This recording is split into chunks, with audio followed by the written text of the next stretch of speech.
यदि वाकई में आप अपने जीवन को बदलना चाहते हैं तो ये स्पीच आपका जीवन बदल सकते हैं। लेकिन तब जब आपको लगे आपके अंदर कुछ बदलने लायक है, सिर्फ तब जब आप उन चीजों को वाकई में बदलोगे जिन्हें बदलने के बारे में आप महीनों सालों से सोच रहे हैं। सिर्फ तब जब नए साल के आने का इंतजार नहीं करोगे, उस चीज को आज से ही बदल डालोगे। आप हर दिन इंतजार करते हैं ना कि कोई आएगा और आपके ऊपर जादू की छड़ी चलाएगा और आपका पूरा का पूरा जीवन बदल जाएगा। क्या वाकई में आपको लगता है कि ऐसा होगा, या सिर्फ बहानों के तले अपने जीवन को दबाए चले जा रहे हो? पहले लेट उठने का बहाना बनाया, उसके बाद बहाना बनाया पढ़ाई ना करने का, और उसके बाद अब कह रहे हो कि यदि आपकी कोई मदद कर देता तो आप कहीं और होते। याद रखना, मूर्खों की लिस्ट में सिर्फ और सिर्फ समस्याएं होती है और समझदार के लिस्ट में उन समस्याओं का समाधान। आपको सिर्फ ये क्यों लगता है कि सिर्फ आपके जीवन में ही समस्या चल रही है, बाकी किसी और के जीवन में कोई समस्या ही नहीं है? अरे थोड़ा बाहर निकलकर तो देखिए उन लोगों को जिनके पास सोने के लिए घर नहीं है, वो रोड पर सो रहे हैं। उनके पास ओढ़ने के लिए कंबल नहीं है, ठंड में ठिठुर रहे हैं। अरे उन लोगों को देखिए जिनके पास पैर ही नहीं है, आंखें नहीं है, हाथ नहीं है। ईश्वर ने आपको तो सब कुछ दिया है, लेकिन उसके बाद भी अभी तक आप सिर्फ सोचते ही चले जा रहे हैं। बॉडी सबको अच्छी चाहिए, लेकिन जिम कोई नहीं जाना चाहता क्योंकि उसमें तकलीफ होती है ना, और आपको सिर्फ उस तकलीफ से ही तकलीफ है। आप बिना किसी तकलीफ के अपने जीवन में आगे बढ़ना चाहते हैं। अरे चाहते तो स्टीव जॉब्स भी बहाने बना सकते थे, क्योंकि बचपन में ही उनके माता पिता ने उन्हें किसी और को गोद दे दिया था, लेकिन उन्होंने कोई बहाना नहीं बनाया और अपने जीवन में आगे बढ़े।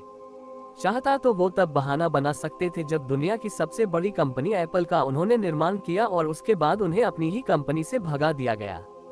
लेकिन वो रुके नहीं, झुके नहीं, अपने जीवन में हमेशा आगे बढ़ते रहे और उन्होंने नई कंपनी का निर्माण कर दिया। और चाहते तो वो तब बहाना बना सकते थे जब उन्हें कैंसर जैसी बड़ी बीमारी हो गई। चाहते तो वो कह सकते थे कि मुझे बहुत बड़ी बीमारी है, अब मैं काम नहीं कर सकता, लेकिन उन्होंने ऐसा नहीं किया। उन्होंने एप्पल को पूरी दुनिया की सर्वश्रेष्ठ कंपनी बनाने के लिए अपना 100% दिया। मुसीबतें हर इंसान के जीवन में आती है, लेकिन जीतता वो नहीं है जो मुसीबतों को देखकर बैठ जाता है। जीतता वो है जो उन मुसीबतों का, उन समस्याओं का हल निकालता है और अपने जीवन में हमेशा आगे बढ़ता है। तो आपकी जीत तय है। आप अपने आप से पूछिए कि आप मुसीबतों के सामने डटकर खड़े रहने वाले हैं या फिर हार मानकर बैठ जाने वाले हैं। हार कर बैठ जाने वालों का ये दुनिया कभी सम्मान नहीं करती, वो कभी भी दुनिया में जीतते नहीं है, वो कभी भी दुनिया में आगे नहीं बढ़ नहीं पाते हैं।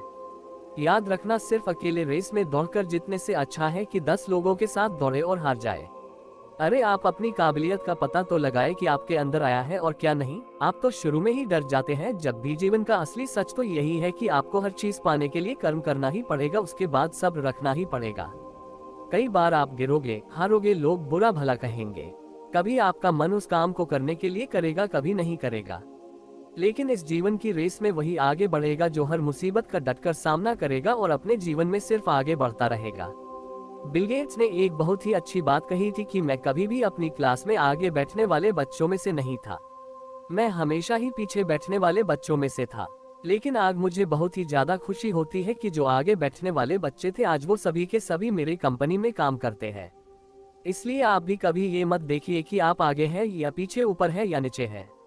आप सिर्फ ये देखिए कि आप अपने काम को कितनी ईमानदारी, कितनी दृढ़ता और कितनी मेहनत के साथ कर पा रहे हैं। सिर्फ मेहनत, लगन और आपका आत्मविश्वास ही वो ताकत है जो आपको जीवन में आगे बढ़ाएगी। किसी और की सोच आपके प्रति क्या है उससे कोई फर्क नहीं पड़ता। फर्क इस बात से पड़ता है कि आप खुद अपने बारे में क्या सोचते हैं।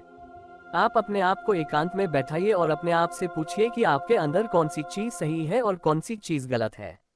आप किन चीजों को इम्प्रूव करना चाहते हैं और किन चीजों को आप अपने जीवन से खत्म करना चाहते हैं। तो अब देर मत लगाइए और अभी इसी वक्त अपने जीवन को बदल डालिए।